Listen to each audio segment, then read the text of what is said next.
Have you ever walked into a room and felt immediately small next to someone who radiates confidence? Maybe it's a colleague who speaks with absolute certainty, a manager whose approval you desperately seek, or even a stranger whose composure seems unshakable. That feeling, that knot in your stomach, that voice whispering you're not enough, is something we've all experienced. We assume these people have it all together, that they operate from a place of unshakable power. But what if I told you that the very people who intimidate us the most are often the ones feeling the least in control? This is one of the great paradoxes of human interaction, and it's a truth the ancient Stoics understood deeply. The philosopher Epictetus put it perfectly when he said, "No man is free who is not master of himself." True strength, in other words, isn't found in dominating others or projecting an image of invulnerability. It's an inner game, a quiet, steady mastery of one's own mind and reactions. The people who seem so intimidating on the outside are frequently struggling with chaos on the inside. Their confidence can be a performance, their authority a mask for deep uncertainty. They may seek to control everything and everyone around them precisely because they feel so little control within. In this video, we're going to explore this surprising dynamic through the lens of Stoic philosophy. We'll break down 3 key ideas that can completely change how you see intimidating people, and more importantly, how you see yourself around them. We'll talk about the power of perception and how our judgments shape what we find threatening. We'll look at emotional regulation and why those who lose their temper are often losing their grip. And we'll dive into the famous Stoic dichotomy of control, which separates what we can influence from what we can't. By the end, you'll have a new set of tools to reclaim your calm and confidence, seeing through the illusion of external power and recognizing the real strength that comes from self-mastery. So if you've ever felt smaller in someone's presence, I invite you to lean in. It's time to reconsider everything you thought you knew about intimidation. What if the people who intimidate you are actually struggling with their own lack of control? This is a central idea in Stoic philosophy. The ancient Stoics taught that the only thing we truly have command over is our own mind, our judgments, our choices, our responses to events. Everything else, from other people's actions to the circumstances we find ourselves in, is ultimately outside our direct control. When someone feels powerless internally, they often try to compensate by exerting excessive control externally. This creates a powerful illusion. The person who seems so commanding, so in charge of the room, might be frantically trying to manage a world they cannot master because they have not first mastered themselves. Marcus Aurelius, the philosopher-emperor, wrote extensively about this folly in his private journal, known today as Meditations. He constantly reminded himself not to seek validation from externals, warning that our worth is not determined by the opinions of others or by our standing in the world. He observed that seeking power over people and things is a trap. It's like trying to hold water in your hands. The tighter you squeeze, the more it slips through your fingers. Real strength, he argued, is an inside job. It's the quiet confidence that comes from knowing you govern your own character and nothing more. Consider the example of a demanding boss who micromanages every detail of their team's work. On the surface, this person appears incredibly controlling and powerful. They dictate deadlines, critique minor errors, and demand constant updates. It's easy to feel intimidated by their authority and their exacting standards. But if we look through a Stoic lens, this behavior often screams of insecurity, not strength. This boss isn't operating from a place of calm assurance.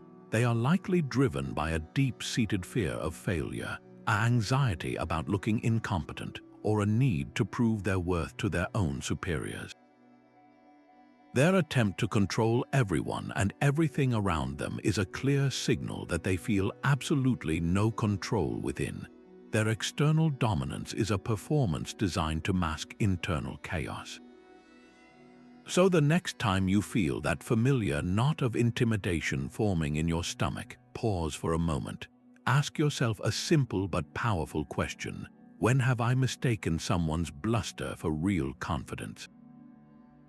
Look past the loud voice, the critical feedback, the posture of authority. See if you can detect the subtle tremors of uncertainty that often lie beneath. Recognizing this can be incredibly liberating. It shifts the dynamic entirely. You realize you are not in the presence of someone inherently more powerful than you. You are witnessing someone who may be even more afraid. Their behavior says far more about their internal struggle than it does about your capabilities or worth. How does our perception shape who intimidates us? This is a profound question that gets to the very heart of Stoic wisdom. The Stoics believed that nothing in the external world is inherently good or bad, frightening or reassuring. Events, people, and their actions are all fundamentally neutral. It is our own minds, through our judgments and interpretations, that assign value and meaning to them. A raised voice is just a sound wave. A critical comment is merely an arrangement of words. It is our personal lens, our unique set of fears, insecurities, and past experiences that transforms these neutral events into something that feels threatening or intimidating. The power doesn't reside in the other person's action. It is conjured within our own perception of that action. Epictetus, the former slave who became one of history's most influential philosophers, laid this out with stunning clarity. He said, "Men are disturbed not by things, but by the views which they take of them." Think about the immense freedom in that statement. It means we are not at the mercy of other people's behavior. We are at the mercy of our own opinions about their behavior. The person who intimidates you does not hold a remote control to your emotional state. You do. They are merely pressing buttons that already exist on your own console, buttons labeled with your own self-doubts or desires for approval. Their intimidating demeanor is often a reflection of their own distorted perceptions of the world, a projection of their own internal struggles onto the people around them. Consider the modern archetype of the social media influencer. They project an image of flawless perfection, curated feeds of exotic travel, impeccable fashion, and seemingly effortless success. This facade can be incredibly intimidating. We might look at their life and feel small by comparison, questioning our own choices and achievements. But if we apply the Stoic lens of perception, we see this not as a display of inherent power, but as a performance born from a place of deep insecurity. The relentless pursuit of external validation through likes and comments reveals a profound internal lack. The perfection is a carefully constructed mask designed to hide the very human feelings of inadequacy and fear of being ordinary that the influencer themselves feels. Their intimidating image is a defense mechanism, not a sign of superior control. So the crucial practice here is to turn the spotlight inward onto our own judgments. When you feel that familiar chill of intimidation, pause and ask yourself, what specific judgments am I making about this person's demeanor? Are you interpreting their confidence as a judgment on your own lack of it? Are you viewing their criticism as an absolute truth about your worth rather than one person's opinion? Are you mistaking their volume for validity or their title for true wisdom? By identifying and then challenging these automatic judgments, you begin to dismantle the illusion of their power. You start to see that the intimidation is not a force they are emitting, but a story you are telling yourself. And the most empowering part of all is that if you can change the story, you can change the feeling. Stoicism divides the world into what we can and cannot control, and intimidating people often blur this line. This principle, known as the dichotomy of control, is one of the most practical tools Stoicism offers for navigating difficult interactions. At its core, it's a simple but radical idea. Our own thoughts, our judgments, our desires, our actions, these are within our power. Everything else, from the weather to the opinions of other people to the traffic on our commute, is not. This isn't about giving up, it's about focusing our energy with precision, investing it only in the arena where we can actually affect change, our own mind. When someone consistently tries to exert force over things outside this inner citadel, it's often a glaring sign that they have neglected the one thing they were meant to govern themselves. Those who use intimidation as a tool are frequently guilty of this fundamental overstep. They may be trying to tightly control externals, like others' opinions or compliance, precisely because they feel a terrifying lack of sovereignty within their own emotional world. A person secure in their own values and self-worth doesn't need to demand respect. They naturally command it through their calm assurance. But someone who is internally adrift, who feels powerless over their own fears or insecurities, will often reach for the most visible lever of power they can find, controlling the people around them. Their bluster, their criticism, their need to dominate conversations, these are not signs of strength. They are desperate attempts to manage the outer world because the inner world feels like chaos. The Roman philosopher Seneca captured the essence of this focused effort perfectly. He advised, "We must focus our efforts exclusively on what is in our power, and what is not in our power we must dismiss." Imagine the immense mental energy that would be freed up by truly living this way. No more frustration over things you cannot change. No more anxiety about how others perceive you. The intimidator, however, is doing the exact opposite. They are pouring all of their energy into what is not in their power, trying to bend the external world to their will, and in doing so, they reveal their own internal poverty. They are trying to fix a leak in their soul by nailing boards over the windows of the world. History provides us with a stark example of this dynamic. Consider the later Roman emperors like Caligula or Nero. Outwardly, they projected absolute, terrifying power. Their word was law, their displeasure could mean exile or death, and they commanded the most powerful military machine on earth. They intimidated millions through sheer, brutal force. Yet, by many historical accounts, their personal lives were marked by profound instability, paranoia, and a desperate need for validation. Nero famously forced senators to applaud his theatrical performances. This is the ultimate blurring of the line, an emperor so insecure about his artistic talent that he uses his political power to control the applause, something entirely outside his true sphere of control. His intimidating external power was a direct mask for a deep and personal instability. This lens allows us to see intimidating behavior in our own lives with newfound clarity. That manager who nitpicks your report formatting isn't necessarily a master of strategy. They might be clinging to the one small thing they feel they can control. The family member who dominates holiday gatherings with their strong opinions might be trying to quiet their own doubts by controlling the conversation. So the next time you feel the weight of someone's intimidating presence, ask yourself this clarifying question: where might this person be overstepping their sphere of control? Look for the ways they are investing energy in managing externals, your reaction, your opinion, your compliance. Recognizing this misdirected effort is like seeing the wires holding up the monster in a movie. It demystifies them instantly. You see not a powerful figure, but a struggling one who has forgotten where true power actually resides. Intimidation is often a projection of unresolved emotion. Think of it like this: when someone is feeling overwhelmed by their own internal turmoil, whether it's anxiety, shame, or a deep sense of inadequacy, they sometimes try to offload that discomfort onto others. It's a psychological defense mechanism, a way to avoid facing the storm inside by creating a storm outside. The Stoics had a brilliant understanding of this dynamic. They didn't see a loud, domineering person as powerful.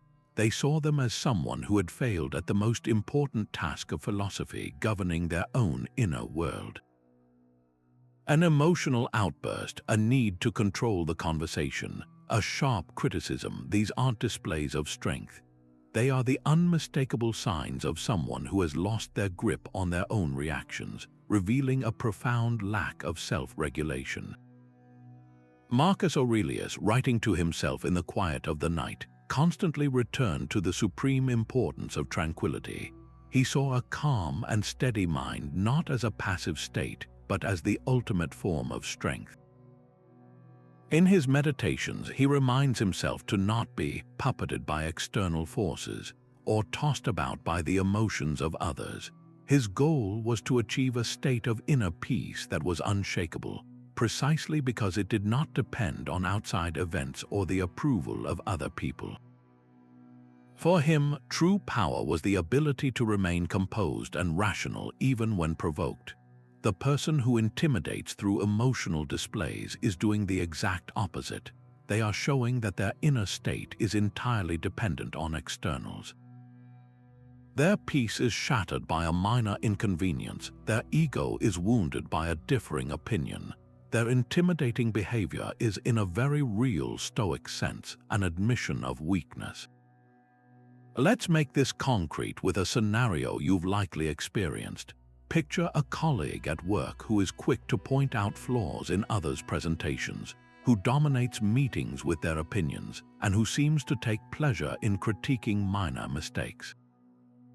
On the surface, this person appears confident, even intimidating. They project an image of high standards and competence, but if we apply the Stoic lens, a different picture emerges. This behavior is far more likely to be a deflection, a way to redirect attention away from their own insecurities and potential shortcomings. Perhaps they are terrified of being exposed as less knowledgeable than they appear. Maybe they made a significant error themselves recently and are overcompensating by hyper-focusing on the errors of others. Their criticism isn't really about you or your work. It's a mirror reflecting their own internal anxiety about being good enough. Understanding this psychological mechanism can be incredibly liberating and can dramatically reduce the fear you feel around such people. When you recognize that their intimidating behavior is a projection of their own unresolved emotions, it stops being about you. You can begin to see their criticism not as a verdict on your worth, but as a symptom of their own inner struggle. This doesn't mean you have to condone poor behavior, but it allows you to observe it with a degree of detached curiosity rather than personal hurt. It shifts the dynamic from one of power over to one of understanding. You are no longer the target of their strength. You are the witness to their fragility. So the next time you encounter someone who seems overly critical or domineering, ask yourself a simple question. Have you ever noticed that the most critical people are often the most insecure? Look past the words they are saying and try to sense the emotion driving them. You might just find that the person you were afraid of is actually someone you can understand, and that understanding is the first step toward reclaiming your own calm. Fear drives both the intimidator and the intimidated, creating a silent feedback loop of anxiety and control. From a Stoic perspective, this powerful emotion doesn't emerge from a vacuum. It is the direct result of our misplaced attachments to things outside our control. We fear losing our status, our reputation, our comfort, or the approval of others.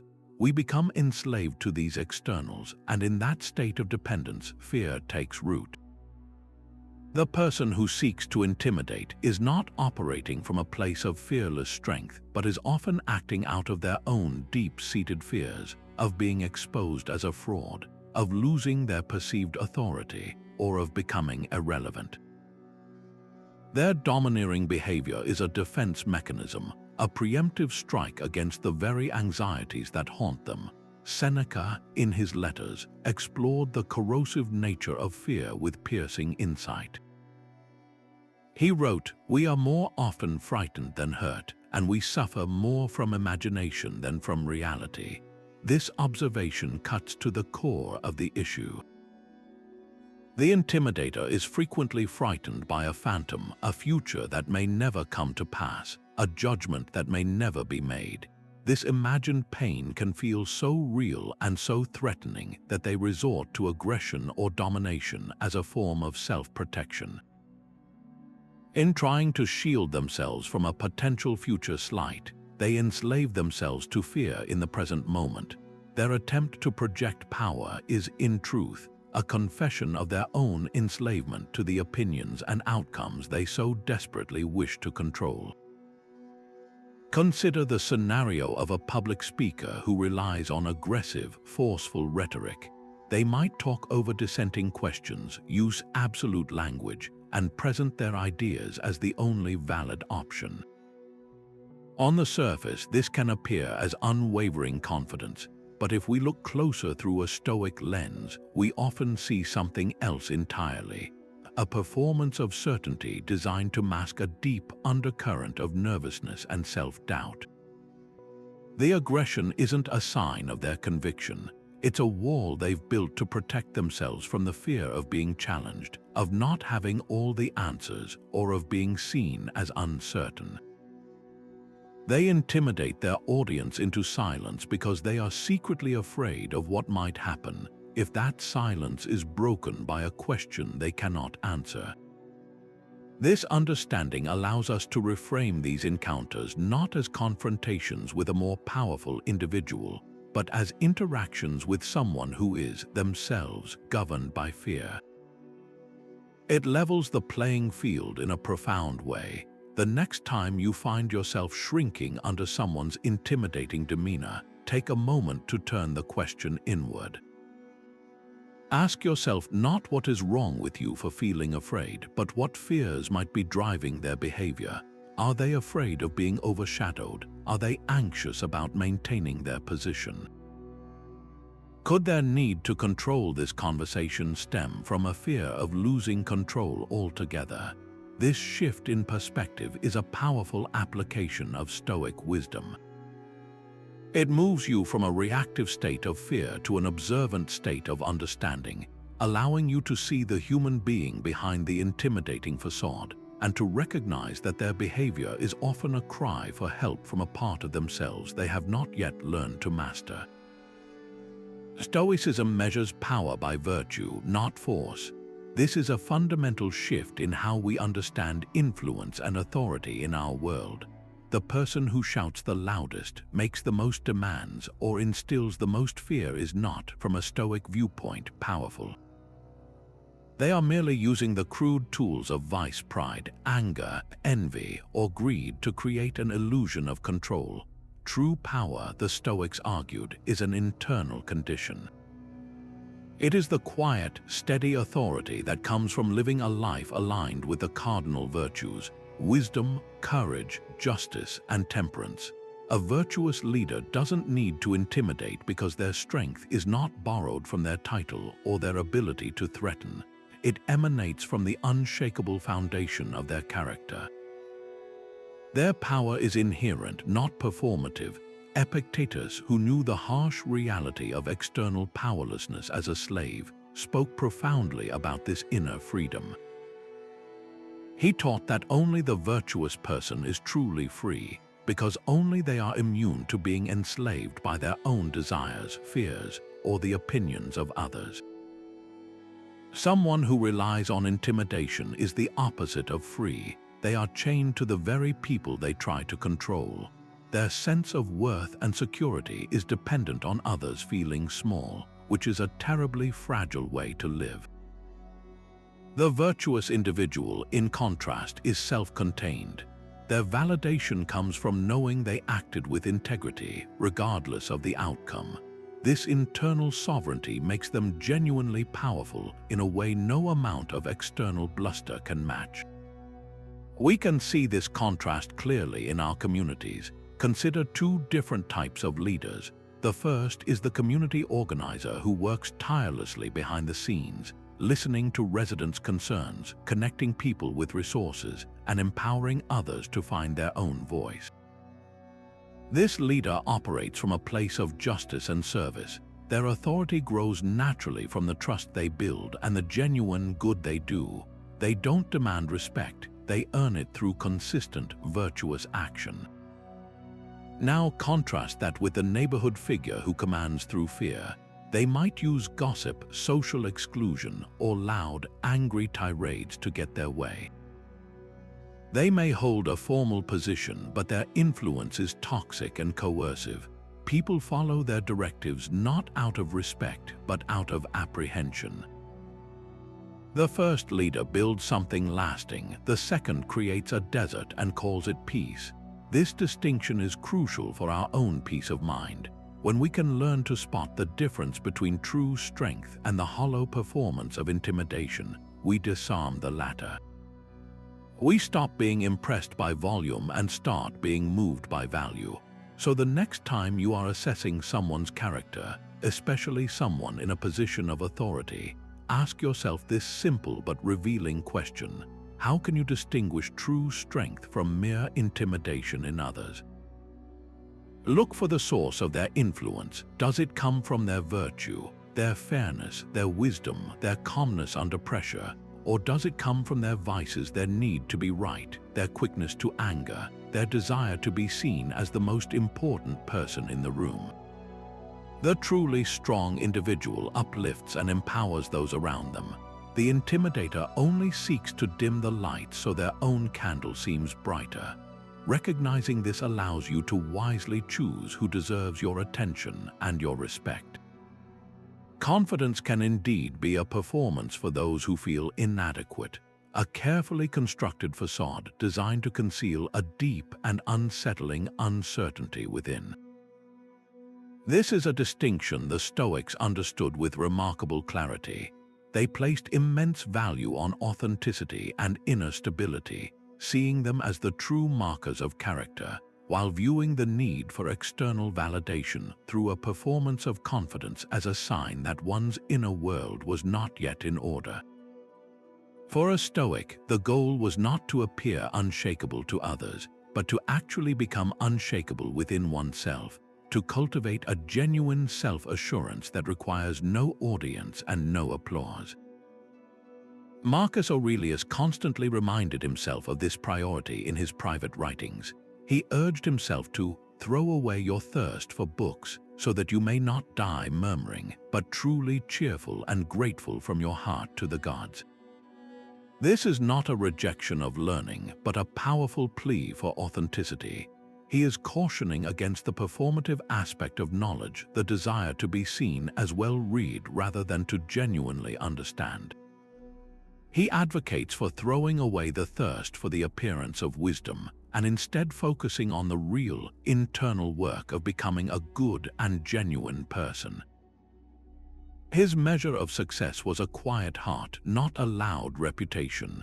We see this play out in environments we all know well, like a typical business meeting. Picture someone who consistently talks over their colleagues, who dismisses alternative ideas before fully hearing them, and who always has to have the final word on every topic. On the surface, this person radiates confidence and command. They appear to be the one in charge, the decisive leader. But if we apply the Stoic lens, this behavior often reveals the exact opposite.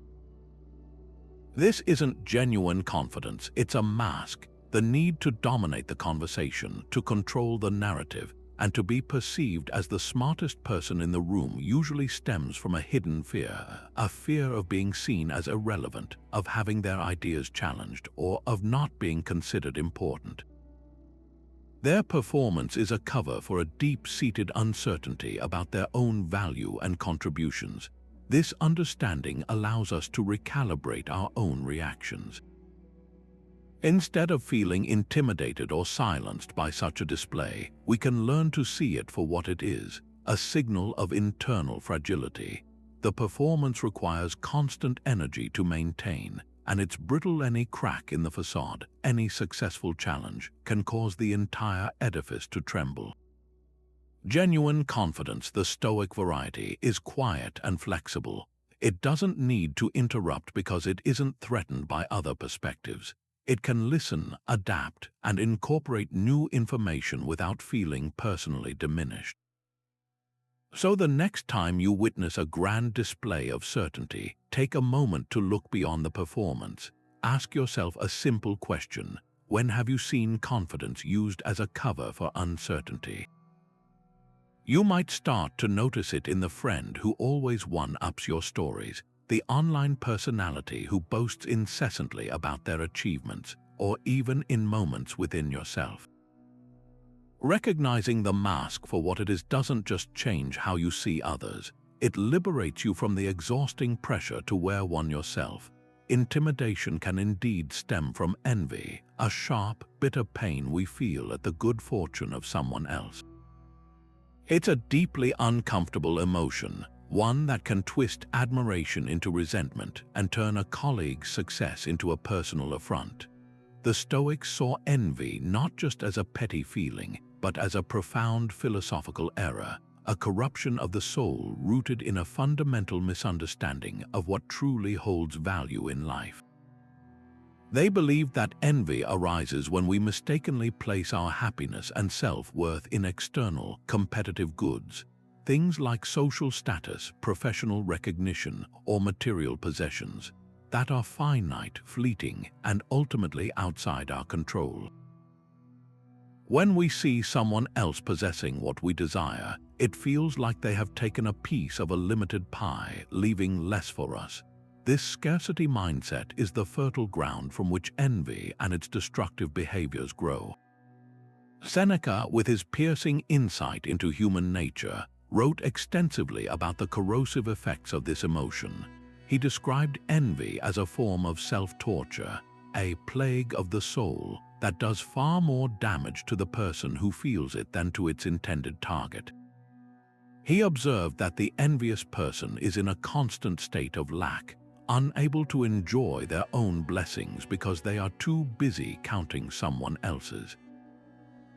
This internal turmoil doesn't stay contained. It often spills out as intimidating or undermining behavior.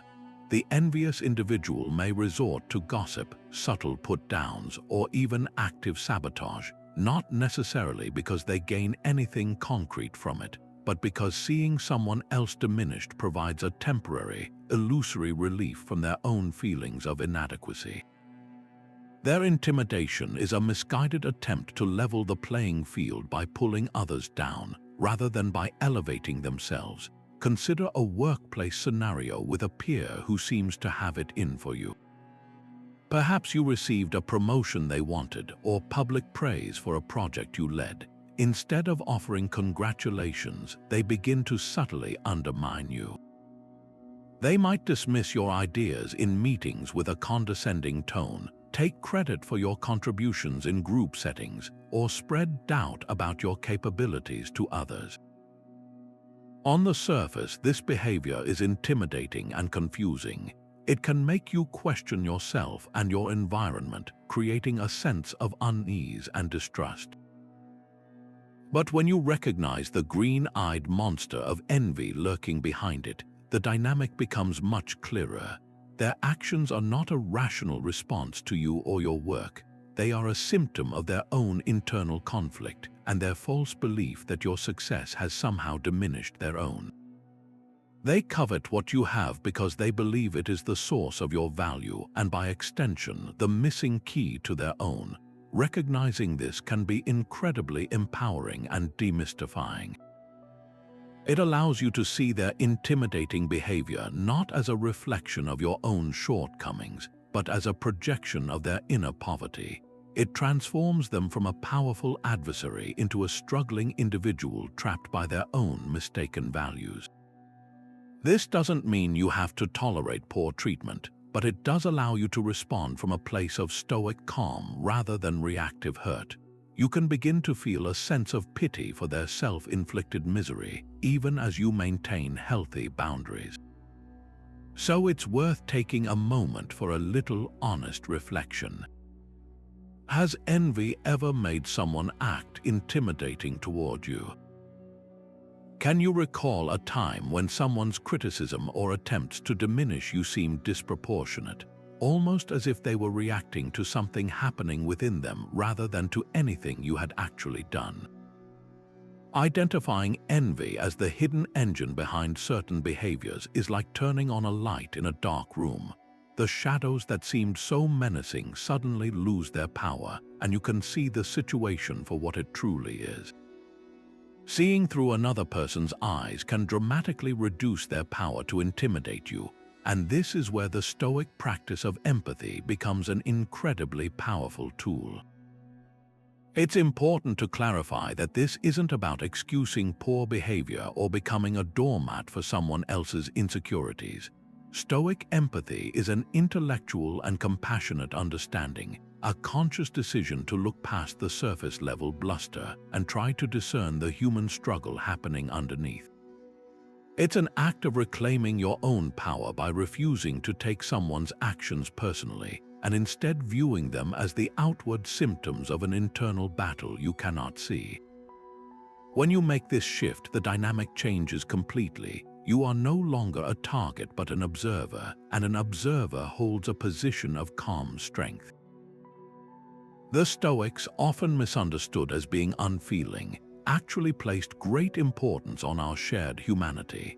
Marcus Aurelius repeatedly returned to this idea in his meditations as a way to ground himself and maintain perspective. He wrote, "When you wake up in the morning, tell yourself, the people I deal with today will be meddling, ungrateful, arrogant, dishonest, jealous, and surly.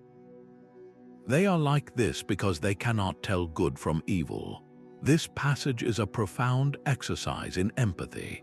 He isn't cursing these people or plotting revenge. He is reminding himself that harmful actions stem from a place of ignorance and internal confusion about what is truly good.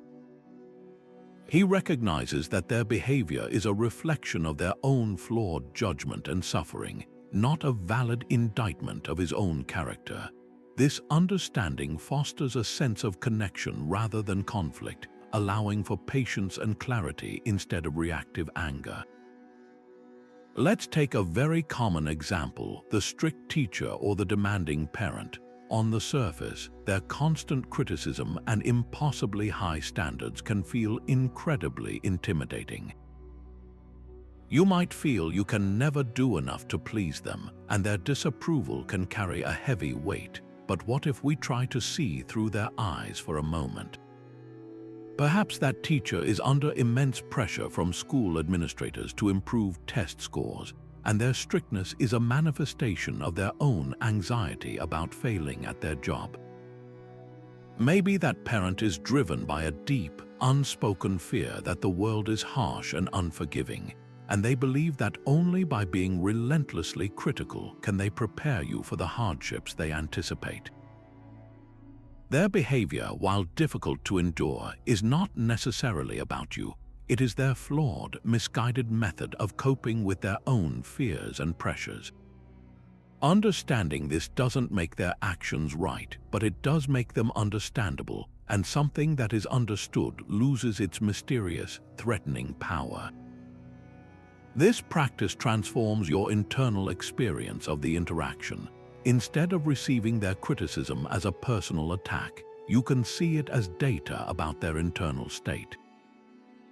This creates a psychological buffer, a space between their action and your reaction where your reason and choice can reside. You can choose to respond with calmness rather than defensiveness, or to simply let their words bounce off the armor of your understanding. So the next time you feel yourself shrinking under someone's intimidating presence, pause and ask yourself a truly transformative question. How might practicing this form of Stoic empathy change your reaction?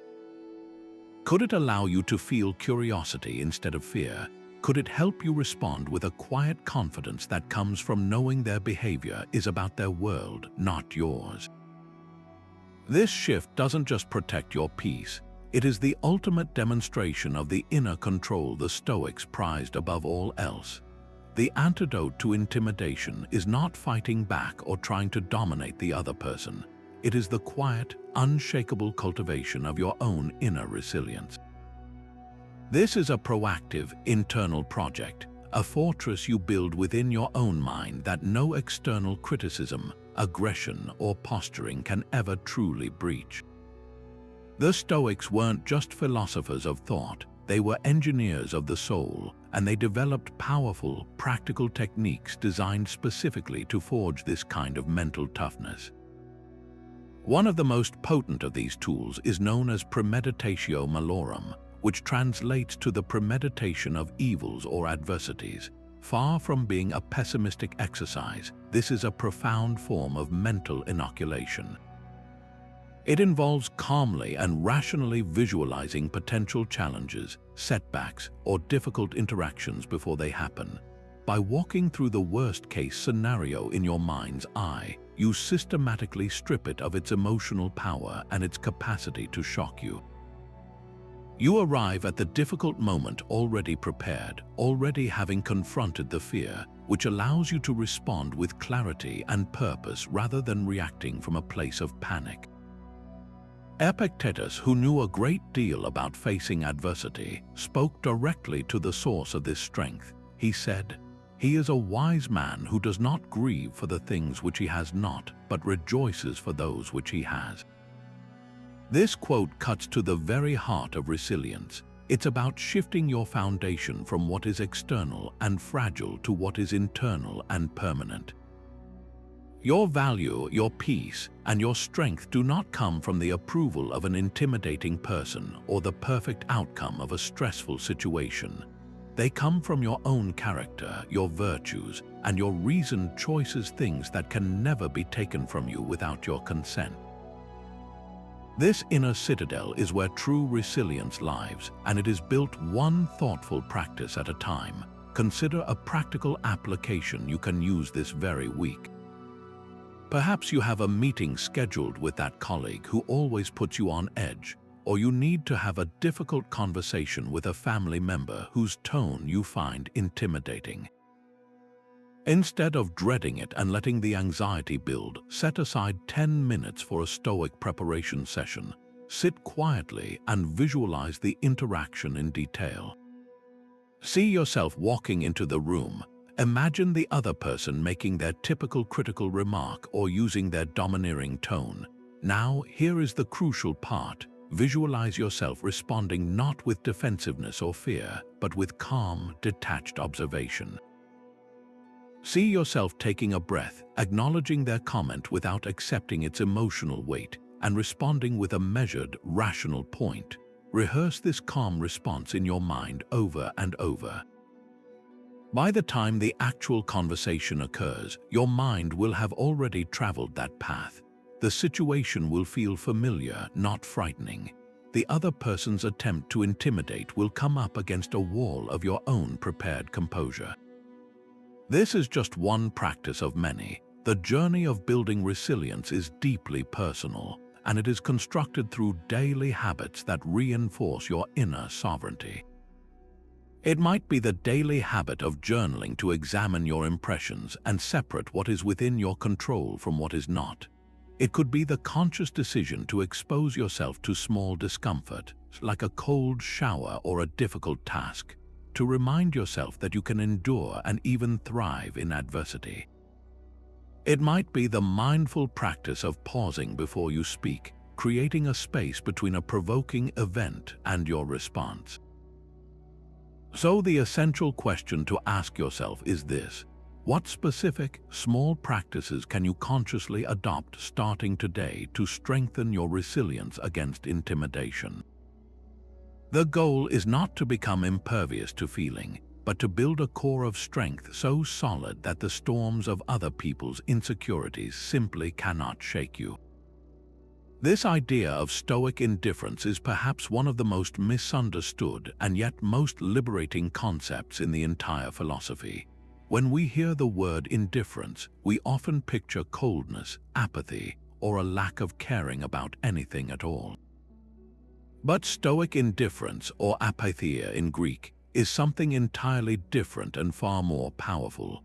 It is not an emotional coldness but a profound mental clarity, a conscious decision to not be emotionally hijacked by things that are ultimately outside your command. It is the practice of caring deeply about your own character and your virtuous actions, while remaining unmoved and unswayed by the external outcomes, opinions, and events that you cannot govern.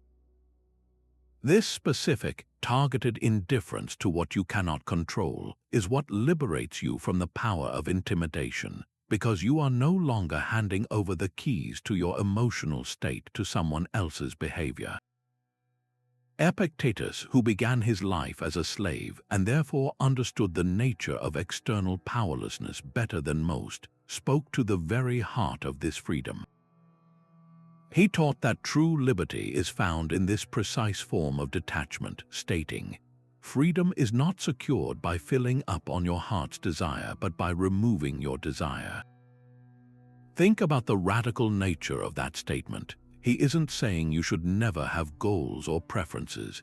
He is saying that your ultimate happiness and freedom cannot be dependent on them. Your desire for a promotion, for universal approval, or for a specific person to treat you with respect, these are all externals. When you tether your inner peace to obtaining them, you make yourself a slave to fortune, to other people's whims, and to circumstances. But when you learn to identify these desires as preferences rather than necessities, you break those chains. The person who seeks to intimidate you only has power over you if you desire something they can threaten: your position, their approval, a peaceful interaction. Indifference to those externals renders their tactics utterly useless. Let's make this incredibly practical with an example. Imagine you're in a team meeting, and a colleague known for their sharp and often personal criticism decides to target your latest proposal. They nitpick a minor detail, use a sarcastic tone, and imply that your work is subpar, all in front of your peers and manager. The old, automatic reaction might be a flush of embarrassment, a surge of defensive anger, or a sinking feeling of inadequacy. You are emotionally swayed, your heart rate spikes, your focus shatters, and you may either lash out or shrink down. Now, apply the filter of Stoic indifference. You calmly recognize that their criticism and their tone are externals fully outside your control. Their opinion is their own, and their choice to deliver it poorly is a reflection of their character, not yours.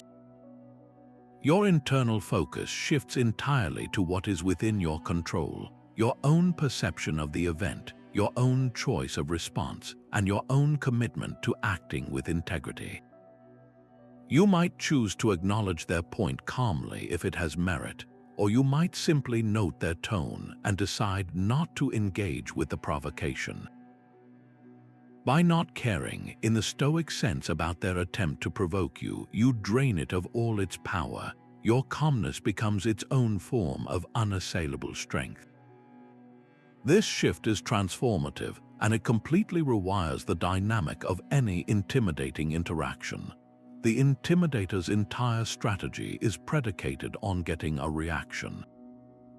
They are trying to transfer their own internal anxiety and lack of control into your nervous system. When you respond with Stoic indifference, with a calm, reasoned, and unattached demeanor, you are essentially refusing to accept the delivery. Their emotional package is returned to sender unopened. This doesn't mean you become a robot or ignore valid feedback. It means you process information without the destructive overlay of emotional reactivity.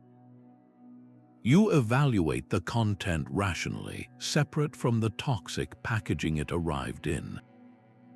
So the crucial question to sit with is this: How might adopting this practiced, thoughtful indifference fundamentally change your dynamic with the intimidating people in your life?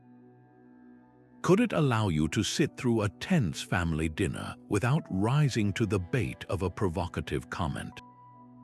Could it help you receive a superior's harsh feedback by focusing only on the actionable kernel of truth, while letting the unnecessary harshness simply fall away? This is the ultimate power move, not because you dominate the other person, but because you demonstrate a complete and unshakable dominion over yourself. Sometimes not reacting is the most powerful response. In a world that often equates strength with loudness and swift retaliation, the Stoics championed a different kind of power, the profound strength found in silence and stillness. This isn't about passive surrender or weakness. It is a deliberate, conscious choice to withhold your energy, your words, and your emotional engagement from a situation that does not deserve them. It is the application of the Stoic principle of assent, the power to not agree with a provocative impression, made visible through your composure. In the face of someone trying to intimidate you, your silence can be an impenetrable shield, and your stillness, a calm harbor they cannot disrupt with their storm. Marcus Aurelius, who faced countless political provocations and personal betrayals as emperor, constantly reminded himself of the superior strength found in patience and quiet endurance. He wrote to himself, "How much more grievous are the consequences of anger than the causes of it." In this simple yet profound observation, he highlights the tactical wisdom of restraint. The immediate, heated reaction might feel satisfying in the moment, but it almost always leads to more grievous consequences: damaged relationships, regretted words, a loss of your own inner peace. The Stoic value of silence is a strategic decision to avoid these consequences entirely. It is the understanding that you do not have to attend every argument you are invited to, and that your peace of mind is too valuable to be sacrificed on the altar of someone else's provocation. Imagine a common, heated argument. A family member, fueled by some unseen frustration, begins to level unfair criticisms and personal attacks in your direction. The natural human impulse is to defend yourself, to match their volume, to list your counterpoints and prove them wrong. The energy in the room becomes charged, and the conversation escalates into a battle of wills where everyone loses. Now envision the alternative. You simply choose to stop. You take a deliberate breath and you remain silent. You listen without interrupting. You absorb their words without visibly flinching, and you offer no immediate retort. Your silence is not an admission of guilt. It is a demonstration of control. It de-escalates the entire situation because a fight requires two participants. By refusing to play your part, you drain the conflict of its energy. Your calm stillness in the face of their chaos becomes a mirror, forcing them to confront the irrationality of their own outburst without you having to say a single word. This practice is incredibly difficult because it goes against our deepest instincts, but its power is immense. It allows you to reclaim the narrative and control the tempo of the interaction. While the other person is expending their energy on anger, you are conserving yours for rational thought. You are giving yourself the space to decide if and how you want to respond later, on your own terms, from a place of centered clarity rather than reactive emotion. In that moment of chosen silence, you are not powerless. You are the most powerful person in the room because you are the only one in full command of yourself. So take a moment to reflect on your own experiences. Can you recall a time when staying quiet, even when every fiber of your being wanted to react, actually helped you regain a sense of control in an intimidating situation? Perhaps it was holding your tongue during an unfair critique at work, or simply nodding and walking away from a pointless online debate. That feeling of inner fortitude you accessed in that moment wasn't a fluke. It was the quiet, unassailable power of Stoic composure, and it is always available to you. Those who intimidate often profoundly overestimate the scope and solidity of their control, building their entire persona on a foundation that the Stoics would recognize as pure illusion. This is a central and humbling insight of the philosophy, that the only domain where we can ever hope to exercise genuine, absolute command is the internal landscape of our own mind, our judgments, our values, our voluntary actions, and our assent to impressions. Everything else, from the health of our bodies to the loyalty of our friends to the stability of our employment, exists in the realm of the uncertain and the unpredictable. It is all on loan from fortune, and fortune is famously fickle. The person who leans heavily on intimidation is often someone who has refused to accept this fundamental truth of existence. They are trying to build a fortress in an earthquake zone, and their aggressive posturing is the sound of the walls constantly cracking. Seneca, who witnessed the dramatic and often violent shifts in power and favor in imperial Rome, wrote extensively about this unpredictable nature of life. He observed, "We are all chained to fortune. The moment of our birth, the moment of our death, what we receive, what we forfeit, all is decided by her arbitrary will." This isn't a call for fatalistic despair, but rather for a clear-eyed and realistic assessment of our place in the universe. It is a reminder that the external world operates by its own complex and often incomprehensible rules, and to believe we are the sole architects of our destiny in these externals is the height of arrogance and a guaranteed path to anxiety. The truly wise person, in the Stoic view, invests their energy in the one unassailable fortress they possess, their inner citadel of character, and meets the ever-changing external world with adaptability and grace, not with rigid demands for control. We can see this tragic overestimation play out in a painfully common corporate scenario. Consider a mid-level manager who rules their department through fear and micromanagement. They might use the threat of poor performance reviews, public criticism, or even implied job insecurity to ensure absolute compliance and a constant flurry of activity from their team. They believe their domineering style is what creates results and solidifies their own position of power.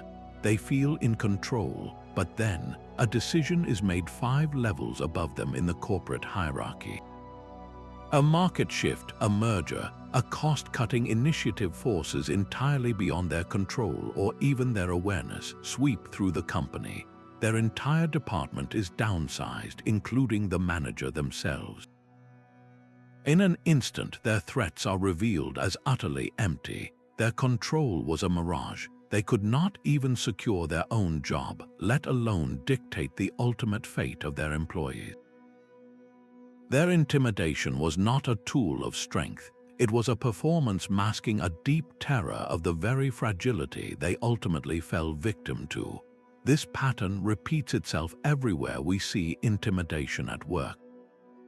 The parent who tries to control their adult child's life, choices through guilt and criticism, often only succeeds in creating distance and resentment, losing the loving relationship they sought to dominate. The political leader who uses fear and propaganda to maintain a grip on power inevitably sows the seeds of their own downfall, as the repressed will of the people eventually finds a way to express itself. Intimidation is a short-term strategy that fails in the long run because it is built on a false premise that we can reliably control other autonomous human beings. The Stoic truth is that we cannot.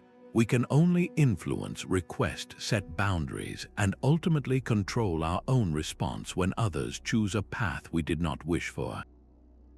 This realization is the beginning of wisdom and the end of the need to intimidate, so it's worth reflecting on the patterns we observe around us. Where have you seen someone's frantic attempt to control the people and circumstances around them ultimately backfire? leaving them with less of the very control they so desperately sought to project. Understanding your own reactions reveals precisely why certain people manage to intimidate you, and this process of self-examination is one of the most powerful and transformative practices Stoicism offers. It's a deliberate turning of the gaze inward, a courageous investigation into the inner workings of your own mind to discover why external events, like another person's behavior, have the power to unsettle you. The Stoics were relentless advocates for this kind of honest self-audit. They believed that the world outside is neutral. The disturbance we feel is generated internally by the meanings and judgments we assign to events. Therefore, the only way to achieve true freedom from intimidation is not to change the other person, but to understand and ultimately master your own internal responses. The key to disarming the intimidator lies not in confronting them, but in decoding your own reaction to them. This was formalized in the Stoic habit of the daily review, a dedicated practice of introspection often done in the evening. The goal was to look back over the day's events with a calm and rational eye, not to berate oneself for mistakes, but to learn from them. You would examine your interactions. Where did you lose your composure? When did you feel a surge of anger, a pang of fear, or a flush of embarrassment? Crucially, you would then trace that emotional reaction back to its source, the underlying judgment or belief that triggered it. For instance, feeling intimidated by a superior's criticism isn't caused by their words alone. It's powered by your own hidden belief that their opinion defines your worth, or by your attachment to their approval. This practice systematically identifies your personal triggers and biases, the hidden landmines in your psyche that others can accidentally or intentionally step on. Epictetus provided the essential framework for this work when he instructed his students to rigorously examine their impressions. He said, "Don't let the force of an impression when it first hits you knock you off your feet. Just say to it, 'Hold on a moment, let me see who you are and what you represent. Let me put you to the test. This is the moment of pause between a provoking event and your reaction, and it is in this space that your freedom resides.'" When someone acts in an intimidating way, the first impression might be one of threat or personal slight. The untrained mind immediately accepts this impression as truth and reacts accordingly, with fear, submission, or aggression. The practiced Stoic, however, catches that impression at the door and questions it. Is this person's behavior truly an evil? Is it within my control? What specific story am I telling myself about what their actions mean? By examining the impression, you rob it of its automatic power over you. A modern and highly effective parallel to this ancient practice is the simple act of journaling about a difficult interaction. Imagine you had a tense exchange with a colleague that left you feeling small and anxious. Instead of ruminating on it endlessly or venting to a friend, you take out a notebook. You write down what actually happened, sticking strictly to the observable facts, what was said and done, devoid of your emotional interpretation. Then you write down your emotional reaction and the automatic thoughts that accompanied it. He criticized my idea in front of everyone. I felt humiliated and angry. I thought, he thinks I'm incompetent, and now everyone else will too. I'll never get ahead here. Now you apply the Stoic test. You question those thoughts. Is it true that one opinion defines my entire competence? Is my professional advancement entirely in his hands? Is my ultimate goal his approval? Or is it to act with integrity and do good work? This process of externalizing and then interrogating your thoughts transforms them from overwhelming truths into manageable objects you can analyze and, if necessary, discard. It moves you from being a victim of your psychology to being its master. This brings us to the most profound and personal question this practice unearths. When you feel that familiar chill of intimidation, it's worth turning the inquiry back on yourself. Your fear is a messenger, and it's delivering a report about your own values and attachments. What might your fear of this specific person reveal about what you hold dear and what you are afraid to lose? If you are intimidated by a boss, it might point to an over-attachment to job security or professional status. If you are intimidated by a socially powerful acquaintance, it might highlight a hidden desire for social validation and a fear of exclusion. If you are intimidated by an intellectual rival, it might uncover an ego too tightly wound up in being seen as the smartest person in the room. The intimidator, in a strange way, becomes an unwitting mirror, showing you the parts of yourself that are still dependent on external things for a sense of security and self-worth. They are showing you exactly where you need to do the work to build a more resilient, self-validated, and truly free inner life. Status often acts as a brilliant mask for a deep and pervasive insecurity, a performance of importance designed to conceal a hollow core of self-doubt. The Stoics saw through this masquerade with remarkable clarity, categorizing social hierarchy and the reputation that comes with it as an indifferent, something external, fleeting, and ultimately irrelevant to our true worth and virtue. They argued that our essential character, our capacity for wisdom, justice, courage, and self-discipline, exists entirely separate from our place on any social ladder. A person's title, wealth, or number of followers tells you nothing about their inner fortitude or moral quality. In fact, an over-reliance on these externals for a sense of self often indicates a profound absence of the internal virtues that constitute real strength. The truly intimidating figure, from a Stoic view, is not the one with the most impressive credentials, but the one who has achieved a quiet mastery over their own mind, regardless of their station in life. Marcus Aurelius, arguably the most powerful man in the known world during his reign, constantly meditated on the utter futility of chasing reputation and status. He wrote in his private journal, "How quickly all things disappear, in the universe the bodies themselves, but in time the remembrance of them." He would remind himself that the applause of the crowd fades to silence, that monuments crumble to dust, and that even the most revered names are eventually forgotten by history. This wasn't a morbid fixation for him, it was a liberating dose of reality. By consciously holding the impermanence of all things in his mind, he freed himself from the addictive and anxiety-ridden pursuit of external validation. He understood that building your identity on the shifting sands of public opinion is like building a house on a fault line. It might look impressive for a time, but it is fundamentally unstable and destined to collapse.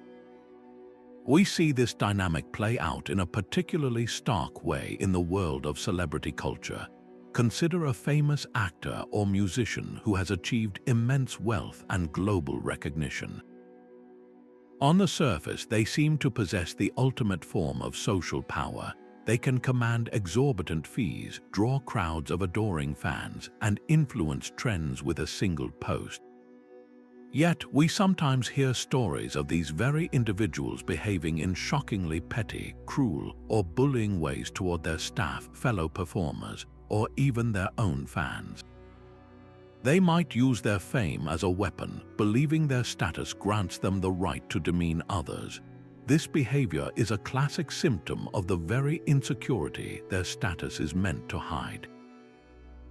The fame and adulation become a drug they must constantly consume to quiet the inner voice of inadequacy.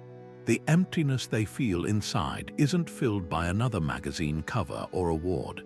It is only exacerbated, creating a vicious cycle where they need more external validation to feel temporarily whole, leading to more desperate and often toxic behavior to protect their fragile ego. Their intimidation is a performance designed to convince everyone, most of all themselves, that the mask is real. This Stoic perspective provides us with a powerful lens to view and disarm the intimidating power of status in our own lives. That executive with the corner office, the influencer with millions of followers, the academic with a string of letters after their name, their social standing is a temporary and external circumstance, no different in its fundamental nature from the weather. It comes and it goes. By consciously remembering its impermanence, we drain it of its supernatural power to make us feel small. We can interact with the person, not the title. We can evaluate their ideas, not their pedigree. We can see their behavior not as a judgment from on high, but as a reflection of their own internal state. This doesn't mean being disrespectful. It means granting respect based on character and action, rather than surrendering it automatically based on position. When you internalize that every status symbol is on loan from fortune and will one day be returned, you can stand in anyone's presence with a quiet confidence, knowing that the only thing of lasting value in the room is the content of your own character, which is something no one can ever give you or take away. Anger is temporary madness and a sign of lost control. From a Stoic perspective, this powerful and often destructive emotion is not a surge of strength but a dramatic admission of internal failure. It erupts when our rigid expectations of how the world should be collide with the stubborn reality of how it actually is. We want the traffic to flow, the project to go perfectly, our colleague to agree with us, and when reality refuses to comply, the frustrated desire for control explodes outward as rage. The Stoics saw this not as a justified reaction to an unfair world, but as a form of voluntary slavery to externals and a clear demonstration of a weak, untrained character that is governed by events rather than governing its response to them. Seneca, in his brilliant and deeply practical essay on anger, dissects this emotion with the precision of a surgeon. He doesn't mince words, describing anger as brief insanity and a poison that the angry person drinks themselves, hoping it will harm someone else. He argues that anger is always irrational because it chooses the most destructive possible response to an obstacle. A wise person, he suggests, meets adversity with reason, seeking solutions or, if none exist, calm endurance. An angry person meets adversity with a tantrum, which only compounds the original problem with new layers of misery, damaged relationships, and personal regret. For Seneca, the truly strong person is not the one who can shout the loudest, but the one who can remain calm and rational in the most provoking circumstances, because their peace does not depend on everything going their way.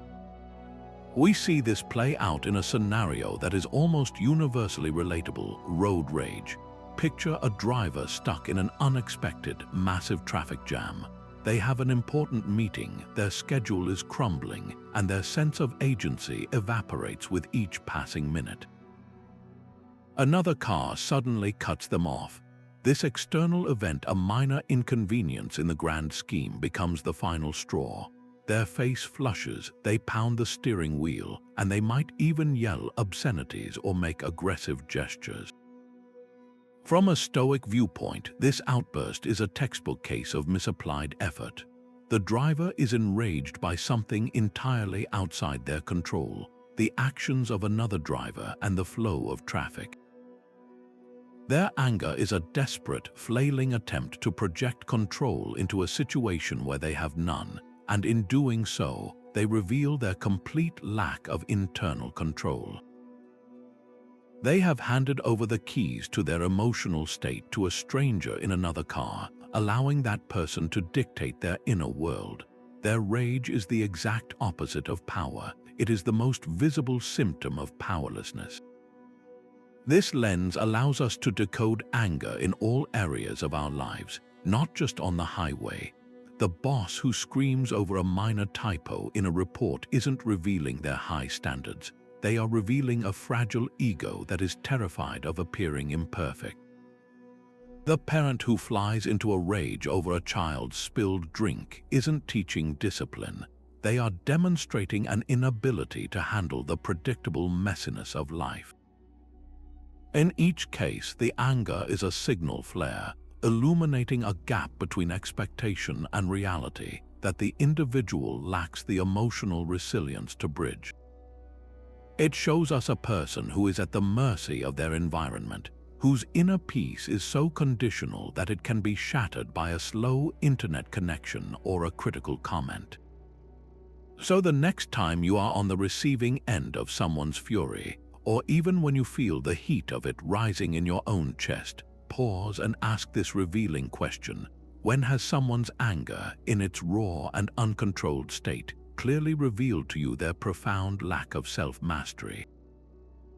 Recognizing this can transform your reaction from one of fear or retaliation to one of almost clinical observation. You see the anger not as a measure of the situation's severity, but as a measure of the other person's internal disarray. Not taking the bait is one of the most effective ways to completely disarm someone who is trying to intimidate you. This isn't about suppression or bottling up your feelings. It's a strategic and powerful application of a core Stoic principle known as assent. In Stoic philosophy, our minds are constantly bombarded with impressions, thoughts, sensations, and perceptions of the world around us. The pivotal moment of choice, the very source of our freedom, happens in the split second between receiving an impression and giving our assent to it, our agreement that the impression is true, good, bad, or worthy of our emotional energy. When someone acts in a provocative or intimidating manner, they are offering you a specific impression that you should be offended, that you should feel threatened, that you must engage in their conflict. The art of non-reaction is the conscious, deliberate choice to withhold your assent. You see the bait for what it is, and you simply choose not to bite. This profound idea is perfectly captured by Epictetus, who offered one of the most liberating statements in all of philosophy. Remember, it is not he who gives abuse or blows that affronts, but the view we take of these things as insulting. Therefore, if another provokes you, be assured that it is your own opinion which is provoking you. Sit with that for a moment. The harm is not in the other person's action. The potential for harm lies solely in your opinion of that action, in your decision to assent to their provocation. By choosing not to take their behavior personally, by refusing to interpret their words as a definitive judgment on your worth, you make yourself invulnerable to their attempts to intimidate. You realize that they cannot force you to feel a certain way. They can only present you with an opportunity to choose how you will feel. We can see this play out with perfect clarity in the modern arena of online interaction. Imagine you've shared a thoughtful post or comment, and someone replies with a personal attack, a sarcastic jab, or a blatant attempt to provoke an emotional response, a classic internet troll. The immediate, visceral impulse is to fire back a defense, to correct them, to put them in their place. This is exactly what the troll wants. Their entire objective is to derail your peace, to get a rise out of you, to pull you down into the mud with them. Their satisfaction is entirely dependent on your reaction. Now, envision the alternative. You read the comment, you recognize it for what it is, a pathetic attempt to transfer their own misery onto you, and you simply close the tab. You offer no reply, no angry emoji, not even a block, which can itself be a form of engagement. You offer nothing but your silence. In that moment, you have achieved a monumental victory. You have denied them the one thing they seek, and you have retained complete ownership of your time, your energy, and your emotional state. Your non-reaction is a demonstration of supreme control. This principle translates seamlessly from the digital world to face-to-face interactions. That coworker who makes a snide remark about your work during a meeting is casting a line, hoping you'll rise to defend yourself and potentially look defensive or insecure in front of others. By choosing to simply acknowledge the comment with a neutral "I've noted that," or even just a calm, unflinching silence, you refuse to play the game. The power dynamic shifts instantly. They are left holding their provocative statement, which now hangs in the air, ineffective and revealing only their own pettiness. You, by contrast, appear unshakable and professional. This is how withholding reaction shifts power dynamics in your favor. It moves you from a position of reaction, where the intimidator sets the terms, to a position of action, where you consciously choose the terms of engagement, which in this case is a graceful and powerful refusal to engage on their toxic level. It demonstrates that your sense of self is not so fragile that it can be rattled by every critical voice, and in doing so, it reveals the true source of strength. Humility is strength, arrogance is weakness. This might seem counterintuitive in a world that often celebrates bluster and self-promotion, but it is a cornerstone of Stoic thought. The Stoics saw humility not as self-deprecation or a lack of confidence, but as a clear-eyed, honest awareness of one's own limits, knowledge, and place in the vast scheme of things. It is the intellectual and emotional maturity to recognize that you do not know everything, that you are fallible, and that you can learn from anyone and any situation. Arrogance, by stark contrast, is a performance designed to conceal these very truths. It is a fortress built on a foundation of sand, a loud proclamation of certainty that often masks a deep-seated fear of being discovered as uncertain or inadequate. When someone uses intimidation, they are frequently operating from this place of arrogance, attempting to project an image of invulnerability to hide their own perceived vulnerabilities. Marcus Aurelius, the most powerful man on earth, constantly drilled this value of humility into his own mind through his private writings. He reminded himself, "You could leave life right now. Let that determine what you do and say and think." This is a profound exercise in humility. It is a recognition of his own mortality and the fleeting, insignificant nature of his earthly concerns in the face of eternity. He wasn't berating himself, he was grounding himself in reality. This mindful awareness of his limits, the ultimate limit of life itself, prevented him from falling into the trap of arrogance. It fostered a perspective that saw status and pride as silly distractions from the real work of living a virtuous life. For a Stoic, humility is this kind of sober realism, and it is the source of a quiet, unshakable strength that requires no external validation. We can see the practical difference between these two approaches in how people wield expertise. Imagine two different specialists, perhaps two doctors. The first doctor has decades of experience and a wall of credentials, but they lead with arrogance. When a patient comes in with their own research or a question about a different approach, this doctor talks down to them, dismisses their concerns outright, and makes them feel foolish for even asking. Their intimidation is a tool to maintain a position of unquestioned authority. Now consider a second doctor, equally experienced and credentialed, who leads with humility. This doctor listens intently to the patient's questions. They acknowledge the limits of their own knowledge, saying things like, "That's an interesting perspective, let's look into that together," or, "I'm not as familiar with that specific study, but I can research it." They see the patient as a partner in the process. The first doctor, through arrogance, creates fear and obedience. The second, through humility, builds trust, respect, and a genuine collaboration. The arrogant expert intimidates to feel powerful.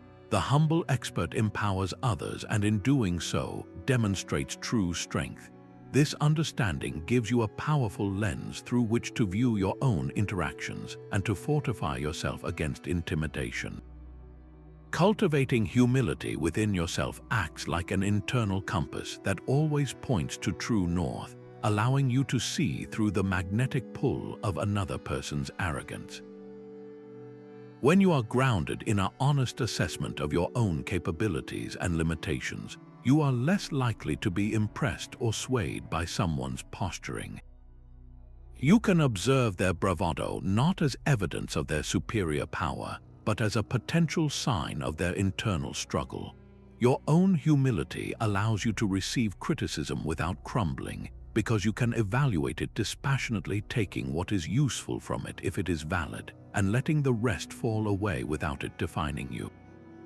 It allows you to stand firm without needing to dominate, to be confident without needing to be right. So how does this practice of personal humility change the game? It allows you to see the performance of arrogance for what it often is, a cry for help from someone who has not yet learned to find security within themselves. It turns an intimidating encounter from a confrontation into an observation, freeing you from the need to win their approval or defeat their ego, and allowing you to simply remain calmly and firmly in your own truth. We often attribute our own deepest insecurities to the people around us, a psychological phenomenon known as projection, and understanding this mechanism is a powerful key to dismantling the illusion of intimidation. From a Stoic perspective, projection is a failure of self-awareness, a reflexive externalization of our internal struggles that prevents us from seeing others clearly, and more importantly, from doing the necessary work on ourselves. When we project, we are essentially casting a shadow from our own inner world onto someone else, and then mistakenly reacting to that shadow as if it were their true substance.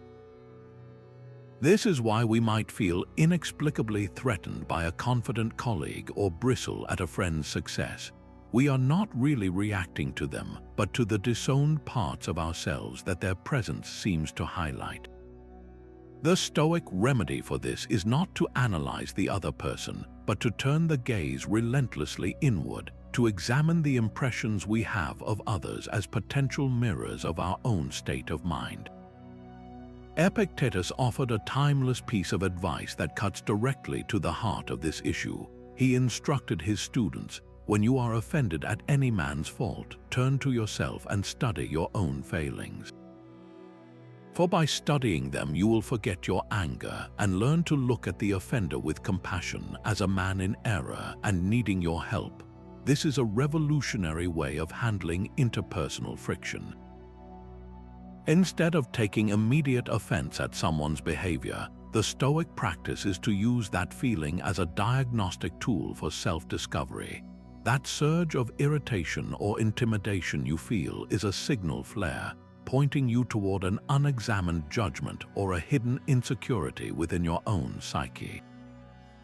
Perhaps the person you find overly critical triggers you because you harbor a harsh inner critic of your own. Maybe someone's apparent laziness annoys you because you are secretly anxious about your own productivity. By first examining your own part in the reaction, you reclaim power from the dynamic and open the door to genuine understanding.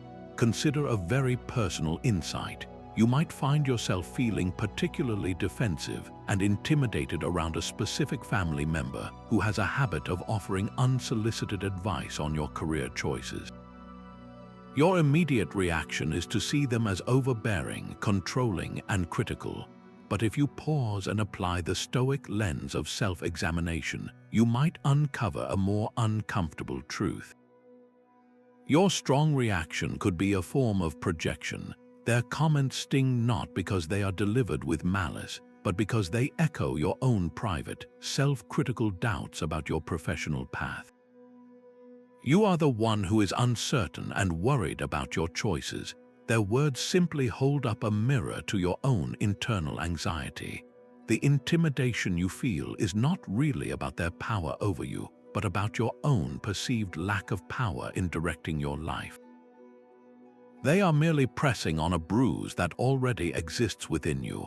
This realization is incredibly freeing. It means the source of your discomfort is not an external force that you must somehow change or placate. but an internal pattern that you can learn to manage and heal. It transforms the other person from a powerful intimidator into an unwitting teacher, showing you exactly where you need to apply self-compassion and build greater self-trust. The next time you feel that familiar jolt of intimidation or irritation in someone's presence, rather than focusing on their behavior, turn the question back on yourself with compassionate curiosity. Ask yourself, what specific traits in this other person am I reacting to so strongly? And could it be that I am projecting a similar quality or fear from within my own heart? This single question can dissolve conflict, foster empathy, and guide you on a much deeper journey of self-mastery, where you finally stop fighting shadows and start healing the substance. Observing without absorbing is one of the most effective ways to drain intimidation of its power, transforming you from a reactive participant into a calm, strategic witness. This is the core of the Stoic practice of detached observation, the ability to view events, including other people's behavior, with objective clarity, as if you were watching a play unfold from a seat in the balcony rather than being an actor caught in the drama on stage. It's not about becoming cold, uncaring, or disconnected from life. It's about creating a crucial space between a provoking event and your emotional response. In that space, your reason can operate, allowing you to choose your reaction rather than being hijacked by it.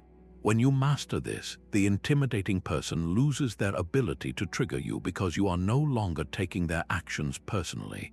You are simply noting them as data about the world, much like a scientist would observe the behavior of a storm. This concept of gaining a wider, more objective perspective was something Marcus Aurelius returned to again and again in his writings. He called it taking the view from above. He would encourage himself to mentally zoom out from any immediate, stressful situation and visualize it from a great height to see the tiny figures on the ground, the bustling cities, and the vast sweep of the landscape. From this cosmic perspective, the quarrelsome meeting, the critical comment, the posturing of an intimidating individual all shrink to an almost laughable insignificance. He wasn't diminishing the challenges of life, but he was rightly sizing them up against the grand, timeless scale of the universe. This mental exercise is a powerful antidote to the feeling of being trapped in the intensity of a moment, and it instantly reduces the perceived threat level of any social encounter. Imagine a common scenario. You're in a crowded room at a social event, and you notice a small conflict beginning to brew between two other attendees. Their voices get sharper, their gestures more animated, and the energy around them becomes tense and uncomfortable. The natural human impulse is to get drawn into the drama, to take sides, to feel second-hand embarrassment, to become anxious about the potential fallout, or to feel pressured to intervene and fix it. Now apply the tool of detached observation. Instead of absorbing that chaotic energy, you simply notice it. You observe the rhythm of their speech, the tightening of their postures, the patterns of their argument, all with a calm, curious detachment. You are in the same room, but you are not in the same emotional field, because you are not personally invested in the outcome or internalizing their conflict. You remain perfectly calm. Their inability to regulate their emotions has no power to disrupt your inner peace. This same principle applies directly to a one-on-one interaction with someone you find intimidating. Their attempt to dominate, criticize, or provoke is just another pattern of behavior to observe, not a command for you to react. This practice fundamentally rewires your experience of stress. It allows you to see the intimidating behavior for what it often is, a performance driven by the other person's own unresolved needs and fears. Your calm, observational presence becomes a quiet strength that can actually de-escalate situations as you refuse to reflect back the chaotic energy being sent your way. So the next time you feel your pulse quicken in the presence of a difficult person, take a mental step back. How might cultivating this skill of detached observation become your personal anchor, allowing you to remain steady and clear-headed even when those around you are losing their composure? True courage, from a Stoic perspective, is not the absence of fear, but the profound strength to face it without allowing it to dictate your actions or erode your principles. It is the ability to feel the knot in your stomach, to recognize the potential for loss or discomfort, and to still choose the right and virtuous path forward. This inner fortitude stands in stark contrast to the behavior of many who intimidate. Their bluster, their aggression, their need to dominate, these are not displays of courage. More often than not, they are the very opposite, a frantic performance designed to mask a deep-seated fear they have not yet learned to face. The intimidator's loudness is frequently a cover for their silence in the face of their own internal anxieties, a way to shout down the doubts within by projecting noise without. The Roman philosopher Seneca, in his writings, located the heart of bravery not in explosive action, but in quiet, unyielding endurance. He advised, sometimes even to live is an act of courage. This powerful statement reframes our entire understanding of strength. It tells us that the most profound bravery is often invisible. It's the courage to endure a difficult situation without complaint, to bear hardship with grace, to continue acting with integrity day after day, even when you are tired, discouraged, or afraid. This enduring spirit requires a deep well of inner resilience that the intimidator simply does not possess.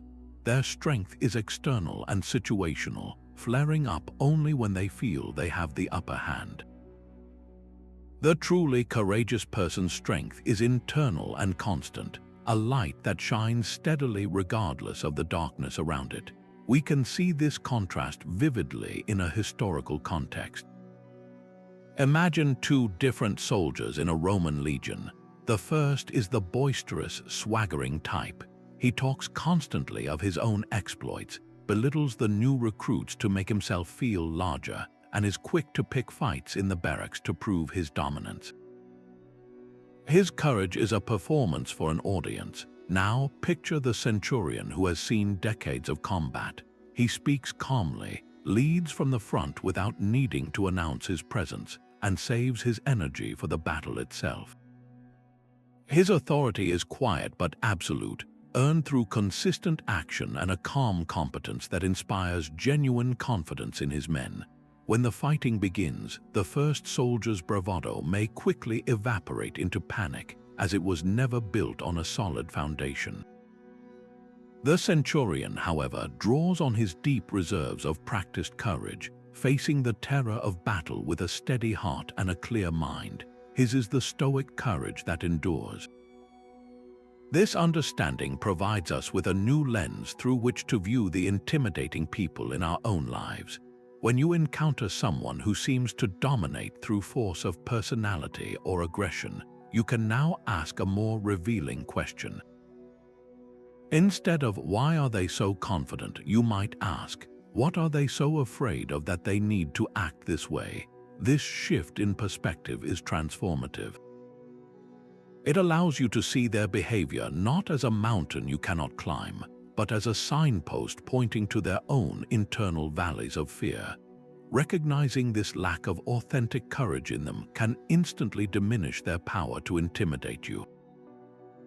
You realize you are not in the presence of someone stronger, but of someone who is potentially more fragile and more afraid. So, how can actively cultivating your own Stoic courage change your entire perception of intimidation? It allows you to meet their performance of fear with your own genuine strength. It means you can stand firm in your values, speak your truth with calm conviction, and hold your ground without needing to become aggressive in return.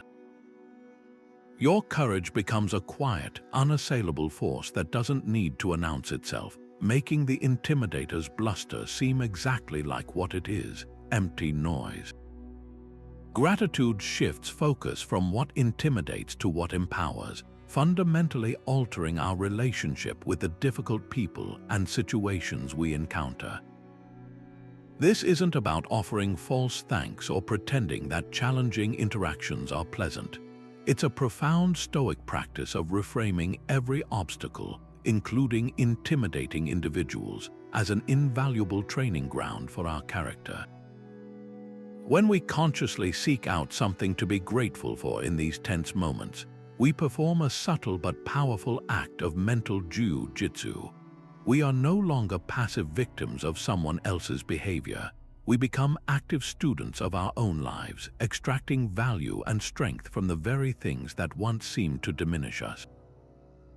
This practice builds a formidable resilience against intimidation because it changes the narrative from one of persecution to one of purpose.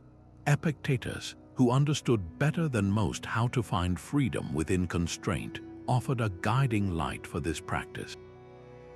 He said, "He is a wise man who does not grieve for the things which he has not, but rejoices for those which he has." This wisdom extends far beyond material possessions. It applies directly to our encounters with difficult people. We can grieve for the respectful, calm interaction we did not have, or we can learn to rejoice in the unexpected gift of a perfect training partner for our patience, our courage, and our empathy. The intimidating person, perhaps without ever knowing it, provides you with a unique opportunity to practice the very Stoic principles you are striving to embody. They are the sparring partner who shows you exactly where your defenses are weak and where your inner peace is still conditional. Consider a practical example of turning a difficult interaction into a concrete lesson. Imagine you have a weekly meeting with a superior who has a habit of dismissing your ideas with a curt, dismissive wave of the hand. The initial, automatic reaction is to feel belittled, angry, and perhaps to disengage entirely. But what if, applying Stoic gratitude, you paused afterward and asked a different set of questions? Instead of ruminating on the disrespect, you could be grateful for the chance to practice detachment from external validation.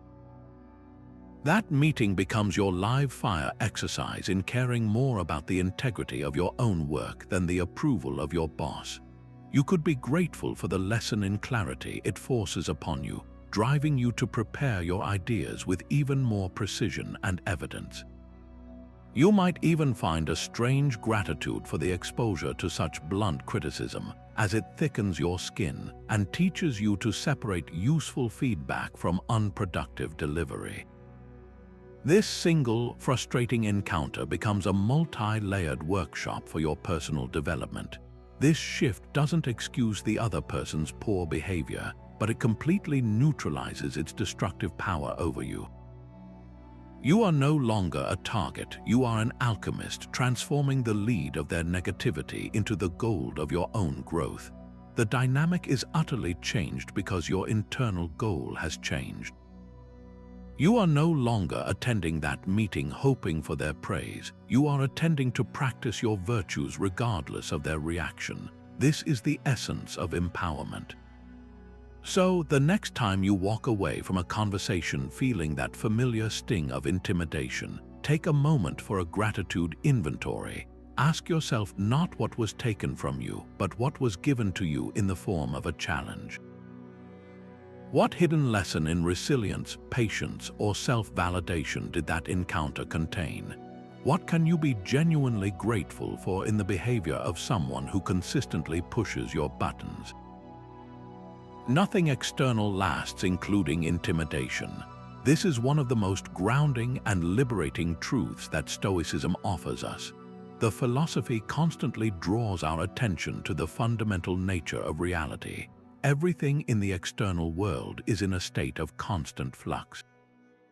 The opinions of others, social hierarchies, wealth, reputation, and even the power that people seem to wield, all of it is temporary, fleeting, and ultimately destined to change form or fade away entirely. The intimidating force someone projects today is not a permanent structure. It is more like a wave in the ocean, rising up with great energy and noise only to inevitably recede back into the quiet vastness from which it came. When we internalize this truth, we can start to see intimidation not as a solid wall we must confront, but as a temporary weather pattern we can simply wait out.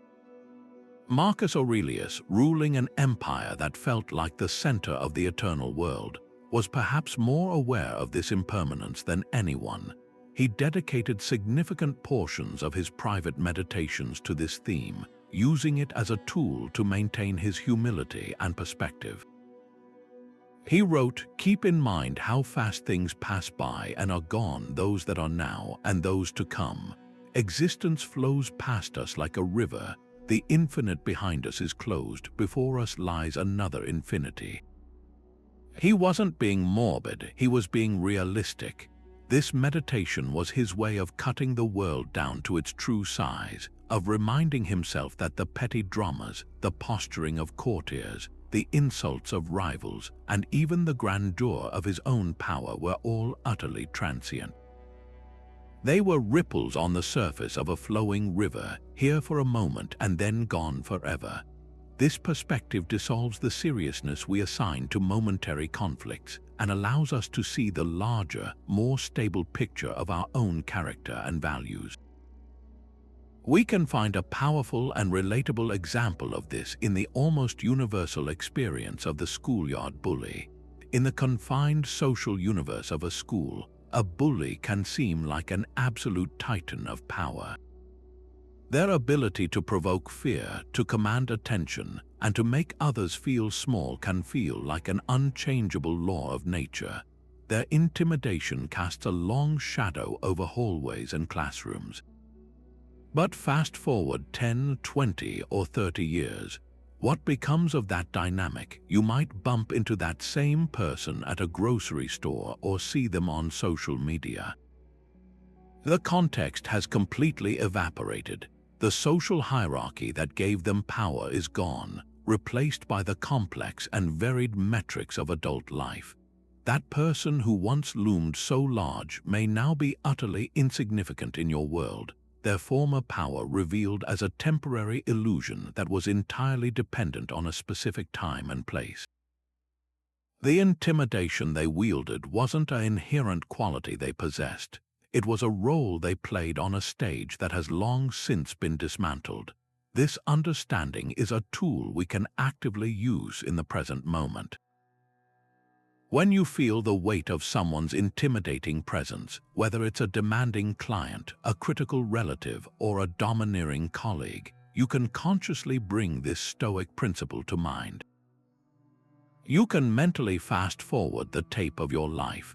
You can visualize a future where this specific context no longer exists, where this person's opinion holds no sway over you, and where the current power dynamic is a distant memory. This isn't about wishful thinking, it's about aligning your perception with the objective truth of how time operates. Everything changes, every situation ends. Every dynamic shifts. How does holding this truth firmly in your conscious awareness help you dismiss the immediate sting of intimidation? It allows you to place the present moment inside a much larger container. The intimidating comment or behavior doesn't disappear, but it is dramatically downsized. It becomes a small, temporary event in the long story of your life, rather than a defining crisis. You can observe it with a sense of perspective, knowing that this too shall pass, and that your peace of mind is a far more enduring and valuable possession than winning a momentary conflict or earning the approval of someone whose influence is, by the very nature of existence, already fading. You define what intimidates you. This is perhaps the most empowering idea Stoicism offers when facing difficult people or situations. The power doesn't lie in their words or actions, but in the private story you choose to tell yourself about what those words and actions mean. The Stoics called this the power of assent, our ability to assign value and meaning to the impressions that flood our minds. An event is just an event. It is your interpretation that gives it the power to frighten, offend, or diminish you. The moment you realize this, you reclaim authorship of your entire experience. You are no longer a character being written into someone else's drama. You are the author holding the pen, deciding the plot. Epictetus, who knew more than most about facing external powerlessness, placed this choice at the very center of his philosophy. He taught, "It's not what happens to you, but how you react to it that matters." But he went even further, clarifying that our reaction is itself a choice. We are not passive recipients of emotional states. We are active participants in creating them through the judgments we make. When someone acts in an intimidating way, the first impression might be one of threat. The untrained mind immediately accepts this story as fact. This person is powerful and I am small. The Stoic mind, however, pauses. It questions the narrative. It asks, is this story true? Is this person's behavior a reflection of my worth, or is it a reflection of their own internal state? What other story could I tell about this same event? This simple pause is where your freedom is born.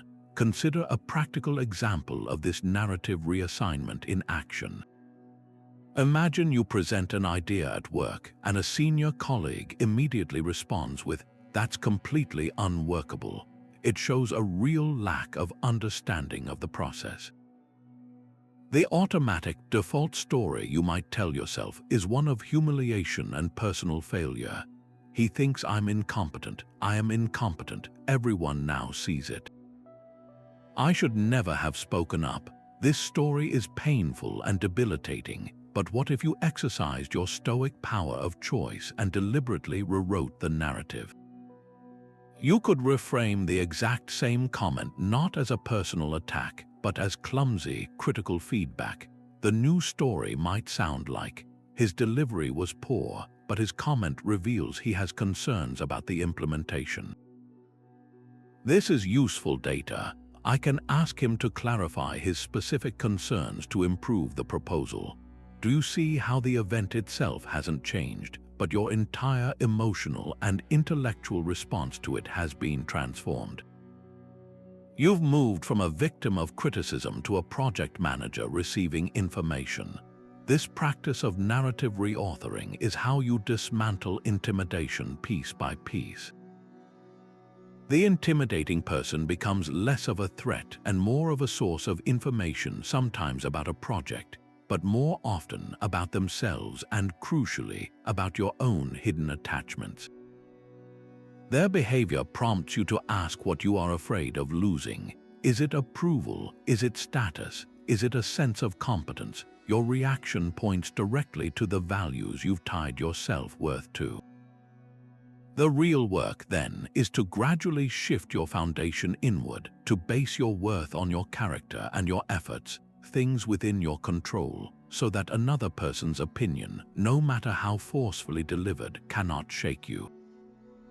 So the essential question to ask yourself is not how to stop them from being intimidating, but how you can consciously rewrite the story you tell yourself about them. What if their need to control the conversation is a sign of their insecurity, not your inadequacy? What if their criticism is a reflection of their own high-pressure environment? What if their apparent confidence is a performance you are no longer obligated to applaud? By changing the story, you change the entire dynamic. You withdraw your consent from their version of events and starve their intimidation of the power it needs to survive. You realize that the narrative of your life is not a book they are writing for you. It is a story you are writing for yourself, and you hold the pen. So what have we learned on this journey together? We've peeled back the layers of intimidation and discovered a surprising truth at its core. That feeling of being small in someone's presence, that knot in your stomach, is very often a misreading of the situation. The people who seem most intimidating are frequently the ones feeling the least in control internally. Their bluster, their criticism, their need to dominate, these are not the signs of unshakable power, but the telltale symptoms of a deep internal struggle for mastery they have not yet achieved. They seek to control the external world precisely because they feel so little command over their own internal landscape. But the real treasure we've uncovered isn't just a new way to see others. It's a new set of tools to reclaim your own power and peace. Stoicism offers us a practical philosophy for doing exactly that. We've explored the power of perception checks, the ability to question our initial judgments and see that events are neutral until we assign them meaning. We've practiced applying the dichotomy of control, that crucial filter that separates what is within our command from what is not, allowing us to stop wasting precious energy on things we cannot change. And we've discussed building inner resilience, that unshakable core of strength that comes from knowing your worth is not determined by anyone else's opinion or behavior. These are not just abstract ideas, they are mental muscles you can exercise every single day. True strength, the Stoics remind us, has nothing to do with volume or dominance. It is the quiet, unwavering stability that comes from self-mastery. It is the confidence that needs no audience and the peace that cannot be disturbed by external chaos. This is the ultimate goal, and it is available to every single one of us, regardless of our circumstances. The Roman philosopher Seneca, who understood the trials of power and politics, beautifully captured the reward for this inner work when he wrote, "The mind that is untroubled and tranquil has the power to retire into itself and enjoy its own company." This is the peace that awaits on the other side of understanding intimidation. Not a peace that depends on the world being calm, but a peace that remains steadfast even when the world is not. I encourage you to take these principles off the screen and into your life. This week, when you feel that familiar chill of intimidation, pause. See if you can spot the lack of control behind the performance. Try on a different perception. Remind yourself of what is truly yours to command. I would love to hear how it goes. What did you notice? What shifted for you? Share your experiences and reflections in the comments below. Let's continue this conversation and learn from each other. And if you found this journey valuable, consider subscribing and hitting the notification bell. We have many more explorations into Stoic wisdom ahead, all dedicated to helping you build a life of greater calm, clarity, and strength. Thank you for watching.